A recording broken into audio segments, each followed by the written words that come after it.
John and Toji are two characters I never realized were so similar to one another. Both men share the tragedy of losing their wives, and with how similar both Toji and John are to each other, I really just want to break down how they both responded to that same tragedy. In order to truly understand the scope of their losses, I'm going to start by giving each of them a summary of their backgrounds before anything else. To start, Toji and John started as immediate outcasts to normal society. Toji being an outcast to his own clan, with the Zenin hating him for his heavenly restriction, causing him to have absolutely zero cursed energy, something considered most valuable in the world of sorcery. John, on the other hand, was an orphan who became a child of the Ruska Roma, a crime family who nurtured John into the killer he is feared as today for the Continental, an assassination organization. Toji and John both started their careers as killers, gaining the biggest reputation in their respective universes, both men being the strongest of their times. In Toji's prime,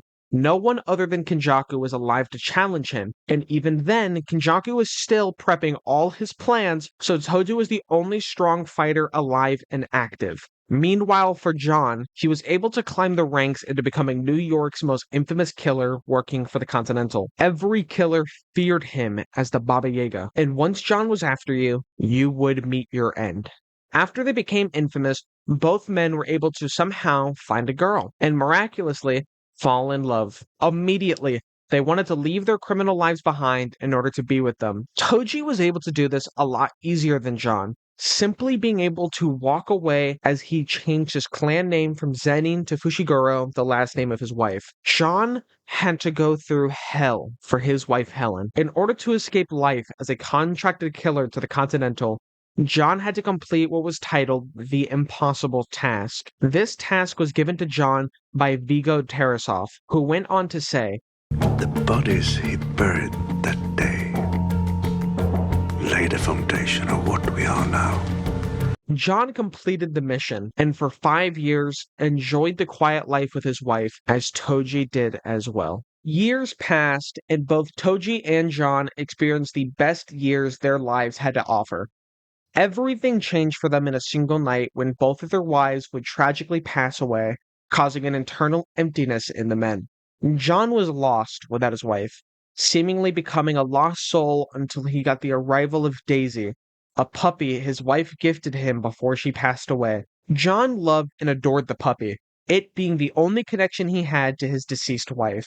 Everything would change as his life as a killer was dug from the dead by Vigo's son. Vigo's son had no knowledge of who John Wick was, and after quickly finding John and talking to him about his car, stalked him to his home and stole the car, beating John to a pulp and killing his dog Daisy right in front of his eyes. John would wake up later, seeing his house destroyed and his car in ruin. Seeking revenge for his wife and dog, he decided to go back to a life of killing in order to find and kill Vigo's son out of revenge for what he did. Unlike John, Toji became more depressed, more empty, not having any kind of revenge to move him as John did. He became a freeloader, wasting all of his fortune from killing on gambling he would always lose on. He even forgot his own kid, seemingly not caring about his life or Megumi's anymore. Only one thing interested him now, and that was burning away money on gambling, something that caused him to pick up the title as the Sorcerer Killer.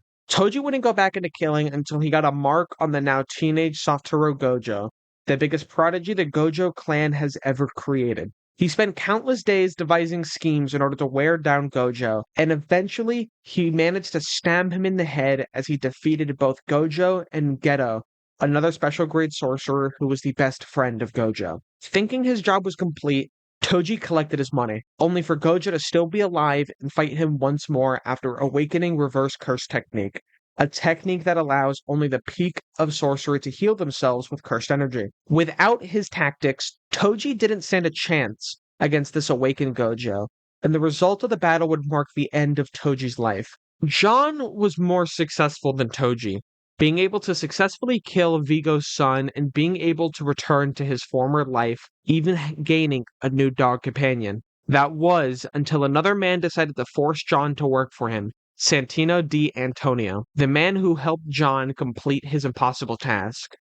John had given him a blood oath, which in the rules of the Continental was a favor that must be completed or else you would be killed. John was hurled back into his former life without any choice of his own, and after completing the mark on Santino's sister, he was seemingly able to rest once more. Santino had other plans, however, as after John completed the marker, he put a bounty on John's head, causing John to break Continental rules and kill Santino on Continental grounds.